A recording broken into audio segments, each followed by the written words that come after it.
Alright, hello you lovelies and welcome to This Week in Comics. This week in comics, we're going to be talking about that brand new Thunderbolts trailer that just dropped. We're going to be talking about the Batman spinoff and Batman 2 updates. Also going to be talking about the director they just hired for a bunch of episodes of Green Lantern and more. Now, you may notice this is not my usual set. I am in fact in a hotel room just facing a giant window on my phone, the least production possible, so this might not be edited at all. Might be edited a little, but it's probably not going to be edited at all. This is going to be a stream of consciousness news to bring at you because this is going to be a bonus episode of This Week in Comics. I owed you all a week of books on September 11th's comics I haven't read yet, and then this week I'm going to be reading September 18th's comics, and by the time we get to a later in the week double episode of This Week in Comics, you guys will be all caught up on books. So I wanted to bring you the news today with that Thunderbolts trailer dropping. It just worked. So hopefully you enjoy this very impromptu shot from a hotel room, sitting here looking at my phone episode of This Week in Comics. Now,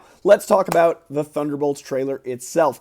Thunderbolts is a very tricky title over at Marvel because it feels like no one knows what to make of it except the people that have seen the trailer at Comic-Con, and now we've all seen the trailer, and I feel like we're starting to get a sense of what it's going to be, and I think what it's going to be is Dark Avengers, or effectively their take on Dark Avengers for the MCU. That little asterisk right there, we know that is playfully being regarded as like a soccer team or something. They made up a story for why it's called Thunderbolts. I think what's going to happen is by the time we get through whatever events occur in Captain America Brave New World, this is going to change the title to basically Dark Avengers, and whether that's in a post-credit scene, whether that's in a new trailer that drops, I do think this becomes that team, because this looks like Avengers assembling. They use the word assemble in this trailer, which is a very pointed word. That word almost felt like an Easter egg. It almost felt like one of those things there in a trailer you like cut to, and you're like, whoa, but it's literally the word assemble. It looks like this is effectively a combination between the Dark Avengers and the Black Widow movie we never got while she was alive. We had the Black Widow movie as a prequel, but we never got a Black Widow movie with her as a team. So it's interesting they're doing a White Widow movie to use our connection to these characters, plus the family element. So I personally enjoyed Black Widow quite a bit. I got to see it in theaters. I was very lucky to, so I have a bit more connection to it. But with that movie, the family that was established, I thought was wonderful. So this feels like it's carrying on that story almost as a Black Widow sequel, but also forming an Avengers team around her and Bucky. And I think that's a really smart move because these are the characters we've wanted more of. A lot of people wanted more of Bucky. Then we got Falcon and Winter Soldier that turned into Falcon obviously becoming Captain America in that series. And I love that we're getting these characters to have their long form arcs pay off. But I'm genuinely curious if this would have been a better end to Phase 4. I think a lot of people's problem with Phase 4 was that it didn't culminate in something. It didn't have a big Avengers film. How cool would it have been if this was able to be the culmination of all of the Phase 4 multiverse starting, but paying off the new characters with a Dark Avengers film as kind of a commentary on where things were. And I honestly feel like this will satiate that Avengers longing, at least until we get, obviously, to Doomsday and Secret Wars, which is a year after. The release date's also very telling for how big this is going to be. This is their big May release date, which is usually Iron Man or Avengers or something huge. This also follows immediately Brave New World by only a few months. If you think about it, we're about to have the craziest run of Marvel movies now that we've had Deadpool and Wolverine come out. Currently, Agatha's on. But in February, we get Captain America 4, which only 3 months later, March, April, May, not even 3 months later, like 2.5 months later, because it's the first week of May, we'll literally have what appears to be a semblance of an Avengers film. And then a few months after that, in November, we get another film. Theoretically, maybe 4 films next year. No, sorry, after Thunderbolts, it's only a few months later, we get another summer film with Fantastic Four. May literally only has a 2-month window until Fantastic Four, and then theoretically a November film, which I don't think is still the case, but they haven't officially pulled it. But that's 3 films over the course of a few months, and I think this one is going to be the big spectacle Avengers film, and then we'll shift gears into the multiverse and get to play around with Fantastic Four as an alternate universe that comes into ours and all that stuff, but that's another video. But Thunderbolts, I really like that we got a very soft introduction to Bob/Sentry. The character that Pullman plays in this trailer becomes Sentry. He might already be Sentry, but in a different mode of being. I'm not sure if they're going to use the Void. I assume they will, but Bob basically in the comic books is two entities. He's the Sentry, this altruistic glowing god, Superman, and then he's also the Void, which is this dark malignant force that wants to destroy everything Sentry accomplished. So he's a very interesting character of duality and dichotomy. And it's an interesting character to have with the Thunderbolts because they're all known for their darkness. They're all known for their void side. They're all mercenaries and assassins and killers. So having them try to save someone that is trying to destroy as much as he creates, it's an interesting commentary on these anti-heroes. So I think that'll be a fun little way to play around with everything. I also genuinely think this team is a little super soldier heavy, but they are all characters that are very endearing in their own way. I know a lot of people don't feel an attachment to Ghost, but in that fight scene, we see a lot more of her capability. I think she got shortchanged in Ant-Man. I think a lot of people really love Bucky and want to see him in a leading role, so him bouncing off White Widow, I think is a really fun and honestly smart move for everyone that's still attached to Phase 1 through 3. David Harbour obviously bringing the comedy. I think it's going to be really interesting to see Wyatt Russell and how we feel about his take on Captain America, because he brought so much nuance to a very dark role, and we're clearly seeing him, as a failed patriot in his eyes, like someone that failed at doing his job. He's got a child. I think we're going to get a lot more of the heart of what he is underneath the character, and not Wyatt Russell himself, but what we're gonna discover the identity of who he is when he's not in the suit, and I think that's gonna be a really interesting thing to play around with. Overall, I was impressed by the trailer. It's a pretty long trailer. It's like 3 minutes. I see why everyone loved it at Comic-Con. I didn't make it into the Hall H panel at Comic-Con because I was hosting the Hellboy panel, and then they didn't play it at D23, so it's the only thing I hadn't seen from San Diego. So it lived up to all expectations. I really, really enjoyed it. Let me know in the comments below what you thought of the Thunderbolts trailer. Do you think I'm right that the asterisk is going to make it into Dark Avengers? Do you think it's going to become something else? Do you think it works to have Valentina as the Norman Osborn stand-in for the Thunderbolts, and she's assembling a government team that is going to appear heroes, but they're actually assembled villains? But instead of the twist in the Thunderbolts comics where they reveal themselves to be villains, I think they're going to be villains assembled that become heroes. But we will see how that all shakes out. I do think it's going to be a Dark Avengers tale, and I think it looks pretty solid overall. It has a pretty cool style. Feels like an Avengers film, but on the dark side, it would have been cool to see that in Phase 4, in my opinion. Obviously, there was no way, that was years ago, but I think that was something people felt was missing from that run. So those are my Thunderbolts thoughts. Like I said, leave a comment below. Let me know what you're thinking. Let's talk about The Batman, you guys. The Batman is one of, if not my favorite Batman movie. I think it's Batman and Dark Knight tied, and that's Heath Ledger's performance anchoring such an incredible film overall. But The Batman, I think, is my favorite detective story adaptation of how I see the comics. Like, The Batman feels the most like the comics to me and how I perceive this character. So immediately I want more. Matt Reeves' universe of Batman is exactly how I perceive Batman, whether it's the cinematography from Greg Fraser, whether it's the style of darkness and music choices from Matt Reeves, whether it's Robert Pattinson being Batman and having the Bruce Wayne identity not yet fully formed in his year 2 story. I love that he's forming Bruce instead of forming Batman. All of that's my jam. And now we've got the Penguin, which is expanding out Gotham and expanding out the world between Batman 1 and 2. And I think that is absolutely a power move to go, you're going to wait a few years for the sequel, but what if we use TV to do long form, like a comic book miniseries, like something that's released monthly, weekly, like serialized. Comics are released weekly. I love that this show feels like you have time to think about it between issues. And anyway, again, another video. I'll be doing Penguin coverage all up on this channel week to week. So Penguin 2 this week, Penguin 3, etc. So keep your eyes peeled. Subscribe if you're not. But basically, the idea of expanding between movies using these side characters and not Batman is absolutely inspired and absolutely feels specifically like Batman. Because DC Comics gets a lot of crap for Batman being like 5 titles, but I think, it's DC Comics' Detective Comics, that's the DC, but 2, I think he has so many characters that are worthy of their own titles. Like the Poison Ivy comic right now is incredible. Harley Quinn comics are usually incredible. There's so many characters in the Batworld. There's like 5 Robins that all have their own titles that are worthy.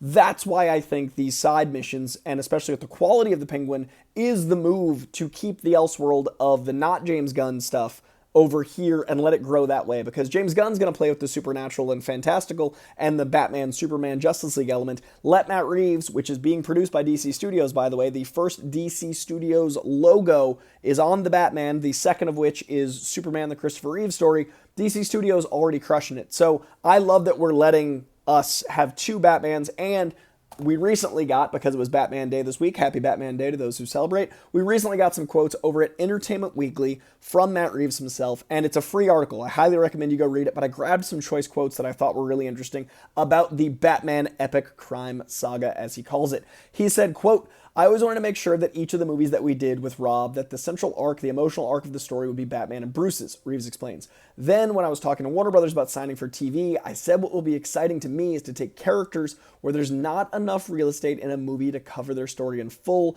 and to really dig into them. I want this all to be a sweeping Batman crime epic," which was where the title is coined from. And I love that Penguin was a bit of a red herring in Batman, and then he became this incredible protagonist in his own show that's going to be an antagonist to the Batman 2, making us feel very divisive about how we feel about this character. He's so endearing in the show. I've seen the first 3 episodes. It only gets better. What a powerhouse performance, and I really think doing this is the way to build these characters out. He further said, and this is what I found interesting about the spinoffs, there was an announced Gotham spinoff and an announced Arkham spinoff some time ago. I heard mixed messages about the Arkham turning into Gotham. I heard that Arkham was still happening. There was a bunch of shows greenlit in this thing, and a lot of people thought when James Gunn took over, those shows went away. They did-ish, and I found this quote very interesting.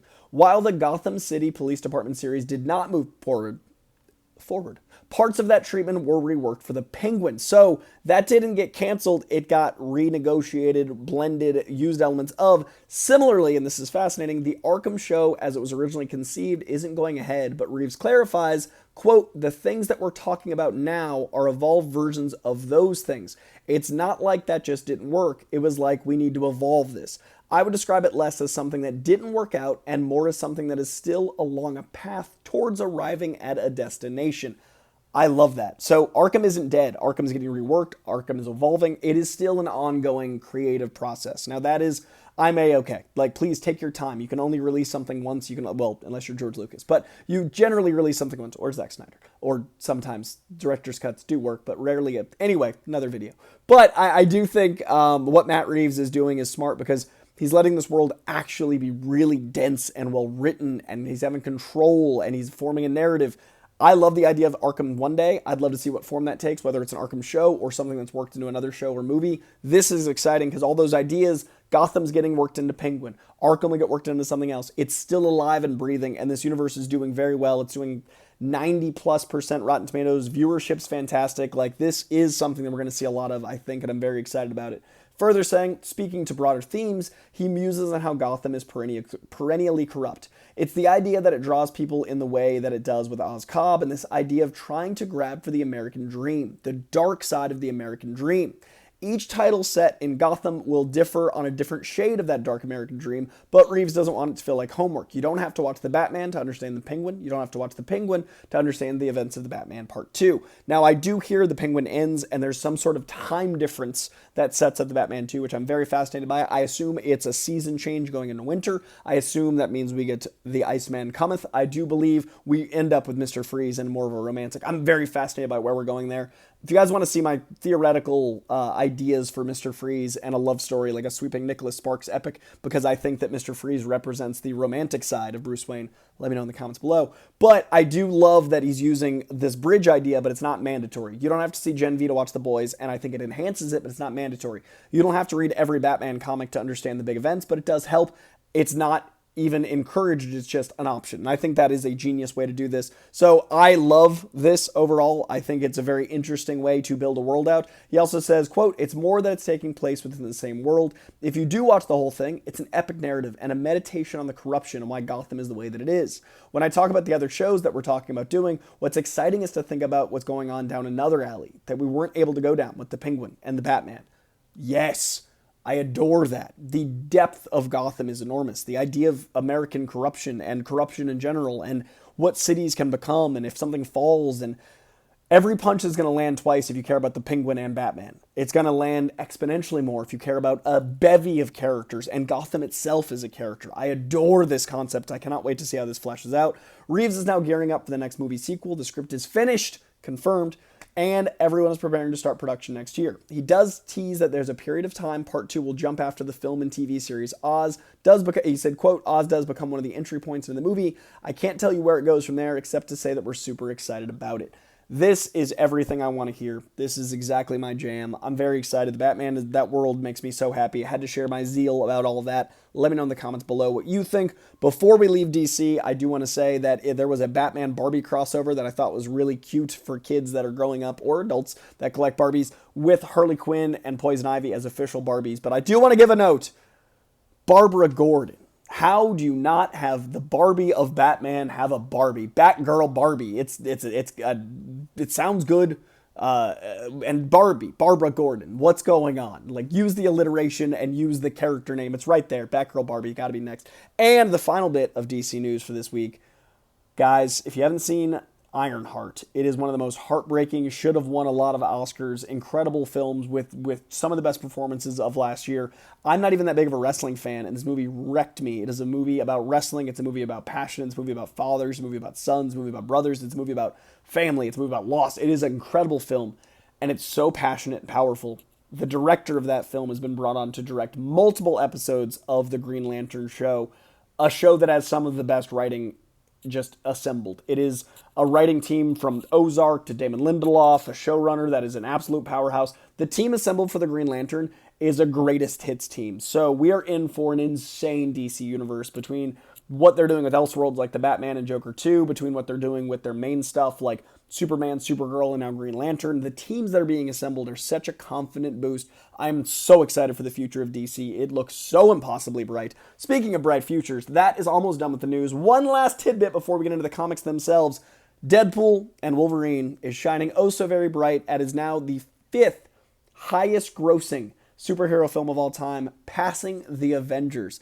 Deadpool and Wolverine, 2 sometimes Avengers, have passed the entire Avengers. That is insane. That movie was the culmination of 5 films leading up to this giant event. It changed movies for all time. Now, shared universes are what people aspire for. Franchises changed. Superhero culture took over. Avengers is a zeitgeist shift film, and Deadpool and Wolverine just passed it. That is an enormous feat, and I just want to give my love to Deadpool and Wolverine. Next in its sights, I think it's about 30 million from Black Panther, so it is probably going to land at 4th or 3rd highest grossing superhero film of all time, which is insane because 1 and 2 are Endgame and Avengers Infinity War, which I think are 2 of the top films of the top 3 of all time. This is crazy. So Deadpool and Wolverine, ever just crushing it. Those were the news tidbits. Let's talk about the comics themselves. Now, normally I would change angle and I would have graphics here, but again, filming this on a phone in my hotel room and try to get this video up ASAP. So I'm just going to tell you guys my favorite comics from the week 2 weeks ago.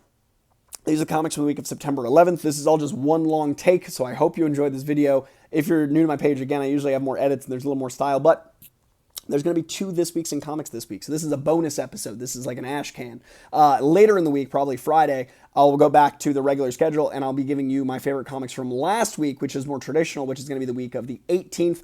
And then I'll preview the books from the 25th, which will be the books currently on the shelf. They're out in a couple days as of this video. They're out this Wednesday. So again, these are the books from 2 weeks ago. I went to New York. I had work. I've been so busy and I haven't caught up yet. So I just read the 70 comics from the week of September 11th. And these are my favorites. Amazing Spider-Man 57, shockingly good. I've not been loving this Amazing Spider-Man run all that much, but some of the Gang War stuff really works. The art by John Romita Jr. absolutely sings. It feels like Spider-Man more than a lot of the stuff has. So I don't know if it made the list because I've missed it or because it's actually as good as it is, but either way, Amazing Spider-Man 57.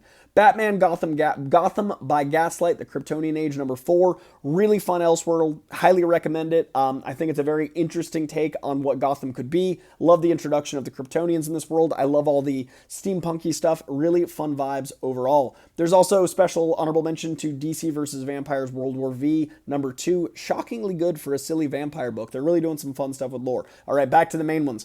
One of my books of the week right here. This is a huge book I loved so much. Dead Eyes, The Empty Frames, number 1. Jerry Duggan, one of my favorite Deadpool writers, invented his own very fun, wisecracking, violent character that feels like a noir version of Deadpool in the spirit of Deadpool called Dead Eyes. And Dead Eyes is an absolute blast. He hasn't been in comics in a while. There hasn't been a Dead Eyes series in like 5 years. This is about a theft at Boston, very much my dad. Jerry's also from Boston. And it is dealing with dumb / maybe super smart criminals in a really comedic way. And it's a fun vigilante book. Highly recommend it. Issue 1's all you have to read. I would recommend going back and reading more Dead Eyes, but this issue is a great jumping on point. Department of Truth, number 25, book of the week. Unsurprising, diving into the JFK assassination, diving into reality as we know it, diving into what conspiracy theories are, diving into if enough people believing in something it becomes true, diving into what reality is, and all told by Lee Harvey Oswald. It is a fascinating title. This book is very intense. I love it dearly. This issue is fascinating because it kind of wraps around itself and folds in itself in a way that only this title can. Fascinating stuff. Check out Department of Truth. You will not regret it. It is one of my favorite comics in the last decade. Fantastic Four 25 would have been book of the week if not for Department of Truth. What a fun issue. What an insane issue. A bunch of aliens that are interdimensionally charged due to a twist in this title where it's more about space than time. One of them falls in love with Johnny Storm, and it's a weird alien love story, but also interdimensional love story, also very space adventure and science driven, very dense, powerful issue. Much loved Fantastic Four, as ever. My favorite FF run of all time, issue 25, highly recommend. Then we've got Geiger number 6. This is a fun one because in this book, Geiger, our lead, isn't in it very much. His dog was horribly hurt the last 2 issues, 4 and 5. This is a very dog-centric issue, and there's a bunch of animals, and it really builds the world out. I've been loving this book. Gary Frank's art sings. Jeff Johns' writing is so powerful because you're immediately endeared to these characters. You love this world so quickly. I check out Geiger. Highly recommend it. Also, an honorable mention, I didn't get to read this the week prior because my comic store sold out, but from the week of September 4th, Helen of Windhorn number 4 would have absolutely made the list. My copy just wasn't available in time to read, so honorable mention to Helen of Windhorn number 4. From last week, again the 11th, Penguin number 12 also makes the cut. Absolutely incredible book. Rafael de la Torre on art, Tom King on words. This book is such a perfect tie-in to the Penguin show. If you're enjoying the Penguin show, Penguin 1 through 12, you don't have to read anything else. It's about Penguin leveraging how people perceive him to make himself stronger. He's using other people's perceptions of his weakness as a strength. It is fascinating. It's very much the character you're seeing Colin Farrell master. This is such a good book. Highly, highly recommend. It's only 12 issues. Pick up this miniseries. Just ended on the 11th. It was 12 issues of glory. Pick up the trade 1 through 6 or pick up the 12 individual issues that are available right now. Also want to give some love to Prodigy Slaves of Mars 1 and 2. I discovered this book this week with issue 2. Mark Miller is one of those writers that he takes some wild swings. This is one of those wild swings that lands for me. It's insane. It deals with rich billionaires and superpowers in a way that Mark Miller does very well. It's very inventive. It's very insane. Also recommending Uncanny X-Men number 2 as your final pull of the week. This is a great jumping on point. Get issue 1 and 2 of Uncanny X-Men. If you loved X-Men 97, if you've been enjoying rediscovering your love of X-Men, this post-Hoxpox relaunch, this post-Krakoa relaunch, so good. The art is fantastic. It feels like a team book. It feels like things are assembling and growing and the pressure cut's boiling. It is everything you love in X-Men. Check out Uncanny X-Men number 2, and then a little love to Vengeance Moon Knight number 9, bringing back Mark Spector in a badass way, and Venom War Wolverine number 1 for a great one-off Venom story, just a really fun time. Those were my favorite books from September 11th. If you usually rely on the covers, I'm going to post the covers of all 9 of those on the tweet that sends this out right after. So go to my Twitter or my Instagram story. I'll post it there as well for those 9 covers. Again, those were for 2 weeks ago, September 11th. I'll be back for another This Week in Comics at the end of this week, and I'll be giving you the comics that I love from September 18th, and then we'll be back on track, and I'll be up to September 25th by the time the month ends. I got a lot of reading to do, is what I'm saying. Very, very quickly, the books that I'm most looking forward to for the week of the 18th, which are comics on your shelves right now. This is the 22nd or something. If you want to check out any of these books, they're available at your local comic shop. As you're seeing this, the books I'm going to be checking out, the top of the list is going to be Absolute Power Super Son number 1, Avengers number 18, Batman Day 2024, Elmer Fudd special, you heard me, Batman Day 2024, Joker the World number 1, Batman Superman World's Finest number 31, Catwoman 68, Dark Knights of Steel All Winter number 3, Dazzler number 1, Deadpool number 6, Deathlock 50th Anniversary number 1. If you haven't seen my interview with Jared Harris, the great and incredible Jared Harris over at Real Rejects. Definitely check that out. We talk about Deathlock. That man loves Deathlock, and it made me so happy. What a deep cut. Jared Harris, closet comic nerd that loves some deep cut characters. I loved that. We've also got Falling in Love in the Path to Hell, number 4, Incredible Hulk, number 17, Jenny Sparkles, number 2, John Constantine, Hellblazer, Dead in America, number 9. We've got Lawful, number 4, Multiversus, Collision Detected, Power Fantasy, number 2, Salmon Twitch, Case Files, number 6, Spider-Boy Annual, number 1, Spider-Man, Black Suit and Blood, number 2, Spider Society, number 2, Spirits of Vengeance, number 1, Superman, number 18, Tin Can Society, number 1, Ultimate Spider-Man, number 7, Venom War Deadpool, number 1, Venom War Lethal Protectors, number 1, Venom War Venomous, number 2, Wolverine Deep Cut, number 3, Wonder Woman, number 13, X-Factor, number 2, and X-Men, number 4. Those are the books I'm going to be checking out this week for me. Those are available right now. And this Friday, hopefully, we'll have my favorite of those and whatever news happened between now and then. And then we're back on track, you lovelies. Also, between now and then, I believe I'll be having a Penguin Episode 2 video, an Agatha Episode 3 video, a Megalopolis movie review, as well as a Wild Robot movie review this weekend. Megalopolis I might have up as soon as tomorrow.